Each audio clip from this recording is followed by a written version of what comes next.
Assalamu alaikum everybody, and welcome to the second episode of Moon Wars. So we're officially a few days into Ramadan and the initial excitement has started to wear off. Your energy has begun to fade and you're feeling more tired now than ever. Well, don't worry because today's topic is all about Ramadan tips.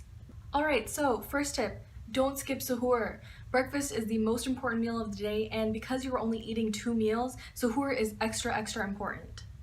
As you all know, suhoor is the pre-dawn meal Muslims eat before we begin our fasting, so it's really important that we eat right so that we can maintain energy throughout the day. Skipping it can lead to headaches, crankiness, low energy, and all of that can hinder our willingness to perform ibadah. So make sure you eat a well-balanced suhoor. I recommend eating a lot of fiber-filled foods such as whole wheats and berries. So my sister makes a really good overnight oats. She prepares it at iftar time and she just puts oats, flax seeds, chia seeds, almond milk, a bunch of berries and fruits and stuff, and then she sticks it in the fridge and it cooks in the milk overnight, and in the morning I just, deliver it to her and she eats it, and it's really good and she has a lot of energy throughout the day. So that's definitely a really good suhoor meal. And if you find yourself getting really tired throughout the day, add some protein to your breakfast, such as eggs or yogurt, because this can delay hunger, which can help us a lot when we're fasting.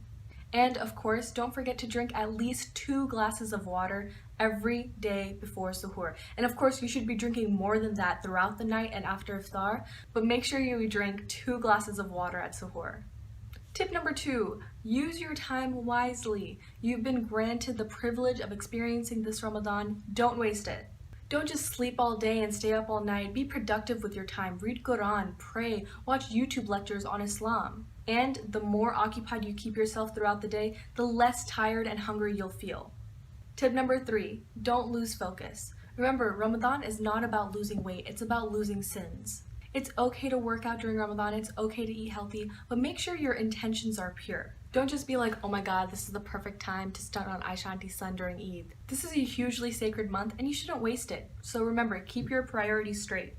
Tip number 4, don't eat too much at iftar. I know it's so tempting because, we didn't eat all day and we really want to just fill ourselves up with the pakoras and the samosas and the falafels and the hummus, but that's really bad for you because it can make you bloat and feel really full, and that way you won't be able to pray Tarawih or the rest of your prayers as well as you would be.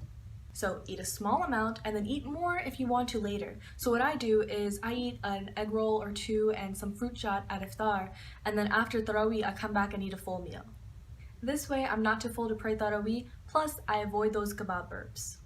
Speaking of, avoid eating too many fried foods or spicy foods at iftar because they lead to indigestion and heartburn, and they can make you burp all of that out into the air during your Tarawih, which will be the downfall of your prayer line.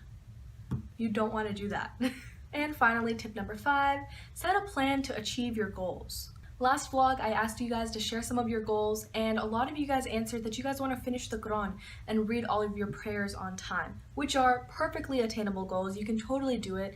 You just need to create a schedule for yourself. The key to achieving your goals is to be consistent. Set a schedule for yourself each day and block out times during which you will need to pray or read Quran. The Quran is roughly 600 pages, and if you divide that by the month, that's around 20 pages per day, which sounds like a lot. But if you divide that by the 5 times of prayer per day, then that's like 4 pages every prayer, which is manageable. So all you have to do is read 4 pages of Quran before or after your prayer, and inshallah by the end of the month you'll be done. So that's all the tips I have for you guys today. If you guys have any questions you'd like me to answer, or any extra tips, or any topics you'd like me to cover, let me know. Leave them in the comments below. And before you guys leave, here's your must-read of today, but it's actually a must-listen because it's an episode of a podcast called See Something, Say Something, hosted by Ahmed Ali Akbar. It's a great podcast for young Muslim Americans. It's super topical and super relatable, so make sure you check out their podcast and subscribe. But the episode I want you guys to listen to is episode 55 called Ramadan Breath. And it talks about nutrition during Ramadan. They speak to a nutritionist, and it's really helpful, so definitely make sure you give it a listen. Also, I'd love to know what you guys eat for suhoor. I typically eat some cereal, some fruit jat, a few leftovers, and those seem to get me through the day okay.